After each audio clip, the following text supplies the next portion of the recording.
ഒരു കൂട്ടായ്മക്ക് വളരെയധികം പ്രസക്തിയുണ്ട് എന്നുള്ളതാണ് നാം പ്രത്യേകമായി കാണേണ്ടത്. ബഹുമാനായ ബാവ സൂചിപ്പിച്ചതുപോലെ മൈത്രി അത് ഇന്നത്തെ കാലത്ത് ഒഴിച്ചുകൂടാത്ത ഒന്നായി നാം കാണേണ്ടതായിട്ടുണ്ട്. മനുഷ്യർ ഭേദചിന്തയില്ലാതെ ജീവിക്കുക, മാനുഷിക മൂല്യങ്ങൾക്ക് വില കൽപ്പിക്കുക, അവരവരുടെ രുചി അനുസരിച്ചുള്ള ഭക്ഷണം കഴിക്കാനുള്ള അവകാശമുണ്ടാവുക,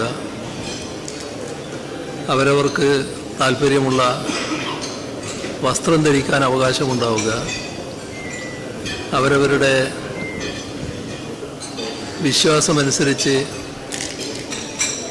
ആരാധന നടത്താനുള്ള അവകാശം സംരക്ഷിക്കപ്പെടുക, ഇതൊക്കെ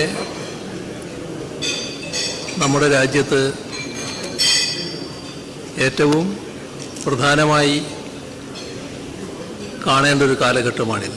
കാരണം ഇതിനെല്ലാം എതിരെയുള്ള വലിയ തോതിലുള്ള ഭീഷണി ഉയർന്നു വരുമ്പോൾ ഇത്തരം കൂട്ടായ്മകൾക്ക് വലിയ പ്രാധാന്യമുണ്ട്. നാം അതിനുവേണ്ടി കൂട്ടായി ശ്രമിക്കണം. കേരളം പൊതുവെ തന്നെ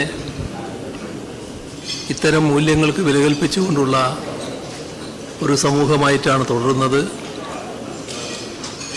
മറ്റു തരത്തിലുള്ള പ്രശ്നങ്ങളൊന്നുമില്ലാതെ ഒരു മാതൃകാ ഇടമായി നമ്മുടെ കേരളം നിലനിന്നു പോവുകയാണ്.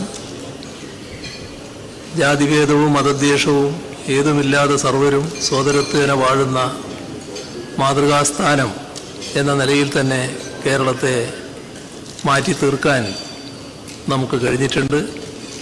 അത് തുടരുക എന്ന പ്രതിജ്ഞ നമുക്കെല്ലാവർക്കും എടുക്കാൻ കഴിയണം എന്നുകൂടി അഭ്യർത്ഥിച്ചുകൊണ്ട് എല്ലാവർക്കും ക്രിസ്മസ് നവവത്സര ആശംസകൾ നേർന്നുകൊണ്ട് അവസാനിപ്പിക്കട്ടെ.